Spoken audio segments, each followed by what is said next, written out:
সুপ্রিয় দর্শক, সপ্তাহ ঘুরে আবারও সবাইকে স্বাগত। বাত ব্যথা, প্যারালাইসিস ও ফিজিওথেরাপি বিষয়ক পরামর্শমূলক অনুষ্ঠান, সরাসরি সম্প্রচারিত অনুষ্ঠান ডিপিআরসি হসপিটাল স্বাস্থ্য কথা দেখবার জন্য। প্রতি সপ্তাহের মতো আজও আমরা একটি নির্দিষ্ট স্বাস্থ্য সমস্যা নিয়ে কথা বলবো। প্রিয় দর্শক, আমাদের চারপাশে প্রতিনিয়ত আমরা একটি স্বাস্থ্য সমস্যার কথা শুনে থাকি, সেটি হচ্ছে প্যারালাইসিস।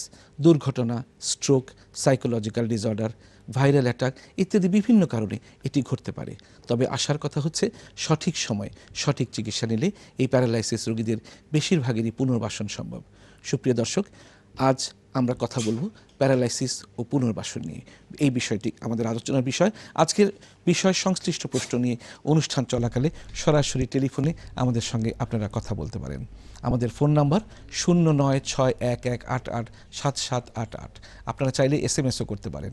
এসএমএস করতে মোবাইলের মেসেজ অপশনে গিয়ে টাইপ করুন কেডিপি স্পেস আপনার নাম স্পেস আপনার সমস্যা লিখে পাঠিয়ে দিন 4141 নম্বরে। সুপ্রিয় দর্শক, আজ আমাদের অনুষ্ঠানে উপস্থিত আছেন ডিপিআরসি হাসপাতালের চেয়ারম্যান, বাত ব্যথা, প্যারালাইসিস ও physiotherapy specialist doctor Mohammad Shafiullah Pradhan. Doctor Shafiullah প্রধান, অনুষ্ঠানে আমি প্রফেসর ইকবাল হাসান মাহমুদ আপনাকে আমন্ত্রণ জানাচ্ছি। আপনাকে অনেক ধন্যবাদ। ভালো আছেন? আলহামদুলিল্লাহ, আপনি তো ভালো আছেন? ভালো আছি আলহামদুলিল্লাহ। আসলে স্ট্রোকের রোগীর সংখ্যা, স্ট্রোক তো একটা রোগ না, একটা সমস্যা। প্যারালাইসিস আমরা যে বলি, অনেক কারণে স্ট্রোক হতে পারে, অনেক কারণ রয়েছে, অনেক কারণে প্যারালাইসিস হতে পারে।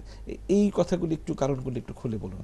হ্যাঁ, বেশিরভাগই আসলে বাংলাদেশে এবং সারা বিশ্বে যেই কারণে বেশি প্যারালাইসিসগ্রস্ত মানুষ হয়ে থাকে তার হচ্ছে স্ট্রোকজনিত সমস্যা। এটা একেবারে কমন। স্ট্রোকের কারণে বেশিরভাগ রোগী প্যারালাইসিসগ্রস্ত হয়। তাছাড়া বিভিন্ন আর্থ্রাইটিসজনিত সমস্যা, বাত ব্যথা বা মেরুদণ্ডে যদি কোনো কারণে আঘাত পায়, মেরুদণ্ড যে কোনো সমস্যায়, স্পাইন নার্ভে যদি ইনজুরি হয় তা থেকে প্যারালাইসিস হতে পারে। কেউ যদি রোড অ্যাক্সিডেন্ট হয়, কোনো সাজেস ঘাড়ে আঘাত পায়, তা থেকে নিচের অংশ প্যারালাইসিস হতে পারে। কোমরে আঘাত খেলে কোমর থেকে নিচের অংশ প্যারালাইসিস হতে পারে। যদি কাট ইনজুরি হয়, কোনো নার্ভ কেটে যায়, তা থেকে প্যারালাইসিস হতে পারে। আর তাছাড়া বিভিন্ন ইনফেকশাস ডিজিজ যেমন জিবিএস, পোলিওমাইলাইটিস বা বিভিন্ন ভাইরাল ইনফেকশন, এই সকল কারণে দেখা যায় মানুষ অবসাদগ্রস্ত বা প্যারালাইসিসগ্রস্ত হতে পারে। আরেকটি ডক্টর প্রধান, যে অনেকেই আছে যে হার্ট অ্যাটাক করলে বলে স্ট্রোক, ব্রেন অ্যাটাক করলে বলে স্ট্রোক। আসলে স্ট্রোক তো হচ্ছে যে ব্রেইনে যদি অ্যাটাক হয় তখন আমরা বলবো স্ট্রোক, আর হার্ট অ্যাটাক তো হচ্ছে মায়োকার্ডিয়াল ইনফার্কশন বা হার্ট অ্যাটাক যেটা। আর এই জন্য এটা ক্লিয়ার কাট ধারণা না থাকলে দেখা যায় স্ট্রোক করেছে, রোগীকে সরোয়ার দিতে নিয়ে চলে গেছে। আসলে স্ট্রোকের পরবর্তী যে ঘটনাটা ঘটে সেটা হচ্ছে প্যারালাইসিস। প্যারালাইসিস একবার হয়ে গেলে, ধরেন একটা সাইড হতে সম্পূর্ণ প্যারালাইসিস হয়ে গেল, সেই সময়টা কি করবে? হ্যাঁ, একটা রোগী যদি স্ট্রোক করে, দেখা যায় যে স্ট্রোক দুই টাইপের, একটা হচ্ছে আমরা হেমোরেজিক বলে, আর একটা হচ্ছে ইসকেমিক। তো যদি হেমোরেজিক যেটা হচ্ছে সেটা হচ্ছে আপনার ইনস্ট্যান্ট হয়, এই রোগী কিন্তু বলতেও পারবে না, হঠাৎ করে অজ্ঞান হয়ে গেল, তারপরে বমি হলো অথবা তার জ্ঞান হারায় গেল, এক পাশ অবশ হয়ে গেল, শ্বাস প্রশ্বাসের সমস্যা হলো, এটা হতে পারে। আর ইসকেমিক স্ট্রোকটা অনেক সময় রোগী বুঝতে পারে, মাথা ব্যথা হতে পারে দীর্ঘদিন, অথবা হাত পা একটু একটু শক্তি কম লাগতে পারে, হয়তো এভাবেই চলতে ছিল, একদিন হয়তো হঠাৎ করে দেখা গেল এক পাশ অবশ, ঘুম থেকে উঠলো সকালে যে সবাই ডাকছে, বলতেছে আমি তো উঠতে পারছি না, অথবা কথা জড়িয়ে যাচ্ছে, কথা বন্ধ হয়ে গেছে, অথবা স্লার্ড ল্যাঙ্গুয়েজ যেটা আমরা বলি, জড়ানো কথা, এই জাতীয় সমস্যা হতে পারে। তো দুইটা জিনিসই যেটা হয়, যে কোনো এক পাশ প্যারালাইসিস হয় সাধারণত।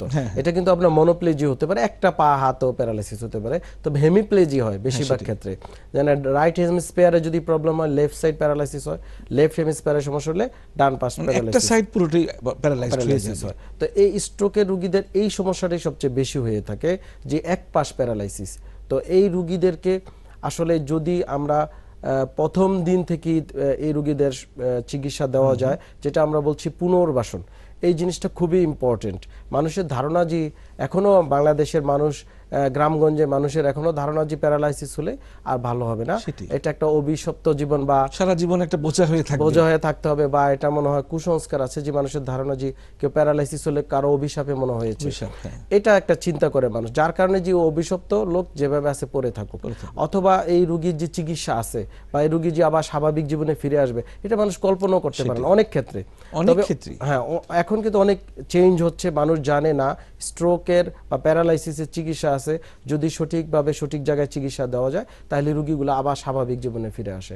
এই জিনিসগুলো কিন্তু মানুষ এখন জানছে, এবং চিকিৎসা বিজ্ঞানের উন্নতির কারণে আমাদের চিকিৎসা পদ্ধতি, চিকিৎসা, শিক্ষা, এই সকল উন্নতির কারণে। আর সবচেয়ে বেটা হচ্ছে আপনার মিডিয়ার উন্নতির কারণে। মিডিয়ার কারণে এখন আপনার কমিউনিকেশন খুব ইম্পর্টেন্ট, মানুষ জানছে এবং সারা বিশ্বে এই রোগের চিকিৎসার ধরন প্রকৃত চেঞ্জ হচ্ছে, যার কারণে এখন আর কেউ প্যারালাইসিসগ্রস্ত হয়ে থাকে না, অথবা যারা আছে তারও ট্রিটমেন্ট নিয়ে ভালোর দিকে যাচ্ছে। আমাদের কাছে একটি SMS এসেছে ডক্টর প্রধান, রোগীর ছেলে লিখেছে, তার বাবার বয়স এখন 75 বছর। এটা তো SMS-টি পরে আমি পড়ছি, একটু ফোন আগে নিয়ে নিই। হ্যালো দর্শক, আপনার নাম এবং বয়স বলে আপনার প্রশ্নটি করুন। আসসালামু আলাইকুম। ওয়ালাইকুম আসসালাম।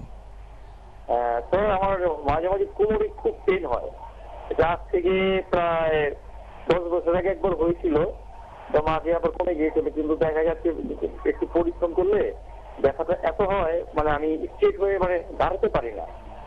আমি বুঝতে পারি না, ডাক্তার দেখিয়েছিলাম, তারা বলেছে যে গ্যাসের থেকে নাকি হয়, কিন্তু আদৌ আমি ব্যাপারটা বুঝতে পারছি ঠিক থেকে, যখন ব্যথা হয় অনেক অনেক কষ্ট হয়, ওই সুযোগে দাঁড়াতে পারি না, দেখা যায় ব্যথাটা 3-4 দিনও থাকে। আপনার বয়সটা কত এখন? আমার বয়সটা বর্তমানে 41। আচ্ছা, কোমর থেকে ব্যথা কি পায়ে যায়? পায়ের দিকে ব্যথাটা যায় না কোমরেই থাকে? অনেক সময় দেখা যায় যে বাঁ পাটা শিরশির করে ওঠে, যে একটু ভার ভার লাগে, অবশ অবশ লাগে। হ্যাঁ হ্যাঁ হ্যাঁ হ্যাঁ হ্যাঁ। আচ্ছা জি, আমি উত্তর দিচ্ছি। ওনার যে সমস্যাটা, এটা মেরুদণ্ডের একটা সমস্যা। মেরুদণ্ডে আমরা যেটা স্লিপ ডিস্ক বলে থাকি, এটা প্রায়ই আমরা পেয়ে থাকি, এবং সবচেয়ে বেশি ব্যাক পেইনের এই রোগগুলোই সবচেয়ে বেশি স্লিপ ডিস্ক যেটা আমরা বলি। এখন এই ক্ষেত্রে ডিস্কেও সমস্যা হতে পারে, একেবারে আপনার রুটে কম্প্রেশন হতে পারে, কর্ডে হতে পারে, অনেক সময় কিন্তু সায়াটিক নার্ভ যে পাইরিপরিমিস যে মাসেলের ফাঁক দিয়ে পায়ে চলে গিয়েছে, ওইখানেও কিন্তু কম্প্রেশন হয়। অনেক সময় আমি দেখেছি যে রুগী আমার কাছে আসছে যে দীর্ঘদিন মানি ব্যাগ যে নিচে রাখে পিছনে, মানি ব্যাগ থাকার কারণে ওখানে কিন্তু যদি মোটা মানি ব্যাগ ইউজ করে, তাহলে কিন্তু একটা সায়াটিক নার্ভে কম্প্রেশন হতে পারে, চাপ পড়তে পারে, এবং ওই থেকে কিন্তু পায়ে সমস্যাটা হয়। তো দর্শক, আপনার এটার ট্রিটমেন্টের ক্ষেত্রে আপনার কোমরে একটা MRI করা খুব জরুরি। MRI পরে এটা চিকিৎসা হচ্ছে ফিজিও অ্যান্ড রিহ্যাবিলিটেশন। প্রয়োজনে এই জাতীয় হসপিটালে শরণাপন্ন হয়ে আপনাকে ট্রিটমেন্টটা নিতে হবে, আর আপনি দীর্ঘায়িত না করে, না হলে পা আস্তে আস্তে অবশ হতে পারে বা প্যারালাইসিস হতে পারে। ডক্টর প্রধান, একজন দর্শক আছে টেলিফোনে। হ্যালো দর্শক, আপনার নাম বয়স বলে প্রশ্নটি করুন। জি, আসসালামু আলাইকুম। ওয়ালাইকুম আসসালাম। আমি অ্যাডভোকেট শাহজাদা দেওয়ান নারায়ণগঞ্জ থেকে বলছি। বলুন। আমার প্রশ্ন হচ্ছে, আমি ডায়াবেটিকের পেশেন্ট, আমার বয়স হচ্ছে 35। এখন ওই আমার দুই হাঁটুতে প্রচন্ড পেইন করে অনেকদিন যাবত, আর মেরুদণ্ডতে হচ্ছে যে কোনো কিছু নিতে গেলে বা ই করলে এইখানেও পেইন করে। হাঁটতে গেলে ডাক্তার সাহেব হাঁটতে বলছেন, এখন হাঁটতে গেলেও আমার দুই হাঁটুতে যেহেতু প্রচন্ড পেইন করে, সেহেতু হাঁটতে খুব সমস্যা হয়।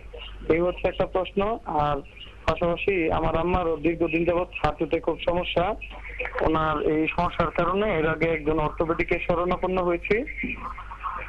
সেখানে ডাক্তার সাহেব ওনাকে ব্যথার কিছু ঔষধ এবং পাশাপাশি একটা ইনজেকশন পুশ করেছিল। তো সেই বিষয়ে সম্পূর্ণই হয় নাই, এখনো উনি এই ব্যথাতেই আক্রান্ত আছেন। উনিও ডায়াবেটিকের পেশেন্ট। মানে দুইজনই মা ছেলে দুইজনই ডায়াবেটিক রোগী, দুইজনেরই হাঁটু ব্যথা, এবং ওনার বয়স কিন্তু বেশি না। সেটাই। আচ্ছা, ঠিক আছে, আমি উত্তর দিচ্ছি। আসলে হাঁটু ব্যথার যে কারণগুলো আমরা দেখি, বেশিরভাগ কারণ হচ্ছে অস্টিওআর্থ্রাইটিস, যেটা ডিজেনারেটিভ চেঞ্জ বলে থাকি। এটা ওনার ক্ষেত্র এবং ওনার মার ক্ষেত্র হয়েছে। এখন 35 বছর বয়স ওনার, আর মা তো ওনার হয়তো অনেক বড়, হয়তো 60-70 এরকম হতে পারে।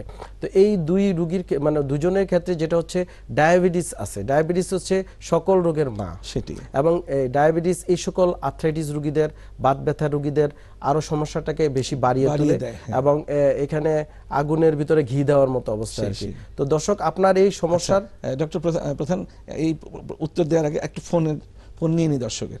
হ্যালো দর্শক, আপনার নাম বয়স বলে প্রশ্নটি করুন। জি, আমি মোহাম্মদ সাখাওয়াত হোসেন ফেনী থেকে বলতেছি। জি, সাখাওয়াত হোসেন বলুন। আচ্ছা বলুন। আমি যখন আপনার সাইকেল চালাইতেছিলাম, অনেকদিন সাইকেল চালাইতেছি, একদিন সাইকেল চালানোর সময় আমার রানে প্রচন্ড ব্যথা হয়। ব্যথার পরে দেখলাম যেন মনে হয়েছে কিছু ছিঁড়ে গেছে। এরপরে ডাক্তারকে দেখাইলাম, অনেক বিশেষজ্ঞ ডাক্তার দেখাইলাম, ওনারা ব্যথার ওষুধ দেয়। আচ্ছা। তো ব্যথার ওষুধগুলি খাইলে ব্যথা যায়, এরপরে আবার আসে। কিন্তু এখানে মাংসে ব্যথা করে যে আপনার করে কিস করে যেন কাটা গেছে, ওখানে কাটা গেলে যেরকম ব্যথা হয় ঠিক ওই রকম ব্যথা হয়। ওনারা তো ন্যাসো এই ধরনের ট্যাবলেট দেয়, কিন্তু খাইলে যায় আবার চলে আসে। এখন কি করা যায়? আচ্ছা, ডাক্তার সাহেব কি আপনাকে বলেছে যে কেন ব্যথাটা হচ্ছে, বা আপনার এই সমস্যাটা কি, রোগের নাম বলতে পারবেন আপনার?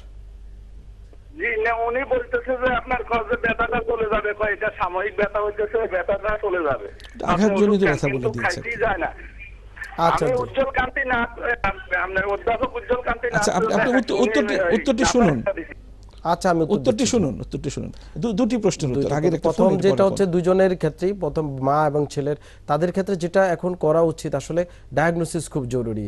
ওনারাও কিন্তু ব্যথার ওষুধ খেয়েই আছে এবং এই ক্ষেত্রে ফিজিওথেরাপি এবং রিহ্যাবিলিটেশন ট্রিটমেন্ট অনেক কার্যকরী। ব্যথার ওষুধ না খেয়ে যদি ওনার ফিজিওথেরাপি না, আশা করি ছেড়ে যাবে। আর দ্বিতীয় যে দর্শকের কথা এখন বলছে, আসলে এখানে আচ্ছা, আমরা ডক্টর প্রধান এই প্রশ্নের উত্তরটি দিয়ে, লাস্ট প্রশ্ন উত্তরটি একটা বিরতির পরে আমরা আলোচনা করবো, একটু বিরতিতে যেতে হচ্ছে। সুপ্রিয় দর্শক, আমরা কথা বলছি ডিপিআরসি হসপিটালের চেয়ারম্যান, বাত ব্যথা, প্যারালাইসিস ও physiotherapy specialist doctor Mohammad Shafiullah প্রধানের সাথে। এখন ছোট্ট একটি বিরতি নিচ্ছি, ফিরে আসা পর্যন্ত সাথেই থাকবেন আশা করি।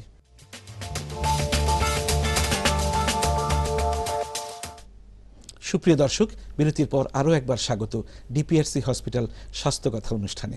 আজ আমরা কথা বলছি বাত ব্যথা, প্যারালাইসিস ও physiotherapy specialist doctor Mohammad Shafiullah প্রধানের সাথে, প্যারালাইসিস ও তার পুনর্বাসন নিয়ে। ফিরে যাচ্ছি আবারও আলোচনায়। ডক্টর প্রধান, এই বিরতির আগে একজন দর্শক ফোন করেছিলেন সাইকেল থেকে, ফেনী থেকে, সাইকেল থেকে পড়ে গিয়েছিলেন, তার ব্যথা সবসময় লেগে থাকছে, ব্যথার ওষুধ মাঝে মাঝে খেয়ে ভালো থাকেন।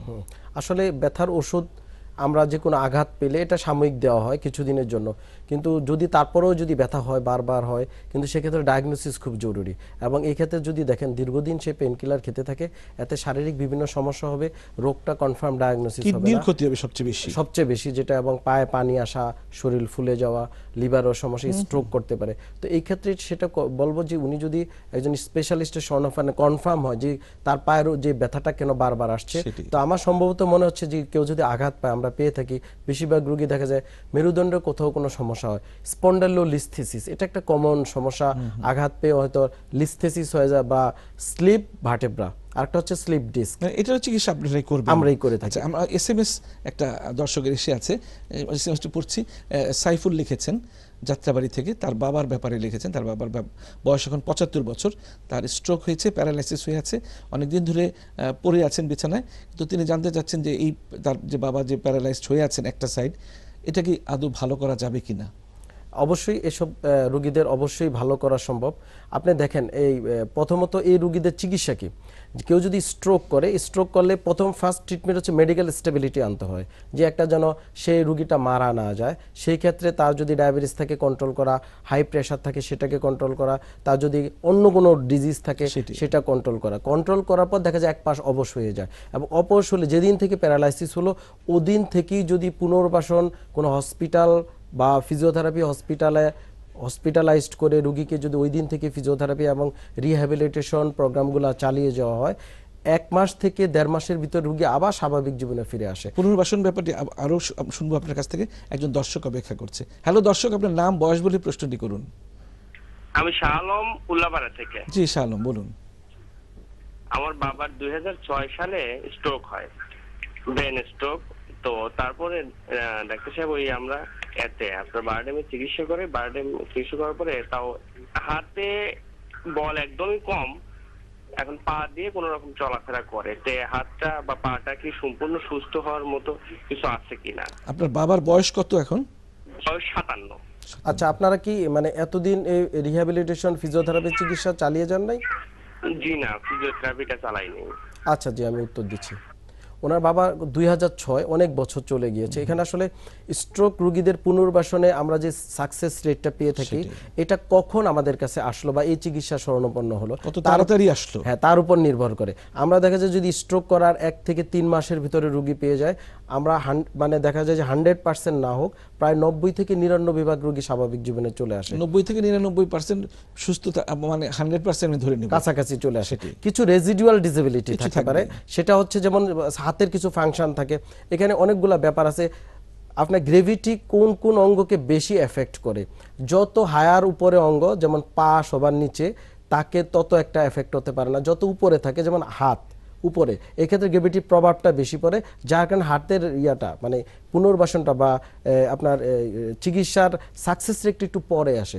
বাট এইসব রোগীগুলো সম্ভব। আর ওনার বাবার ক্ষেত্রেও যদি এই জাতীয় হসপিটালাইজড করে, এখনো ওনার বাবা আপনাদের কাছে আসলে অনেকটা অবশ্যই ভালো- অনেকাংশে একজন ইমপ্রুভমেন্ট দর্শক অপেক্ষা করছে। হ্যালো দর্শক, আপনার নাম বয়স বলে প্রশ্নটি করুন।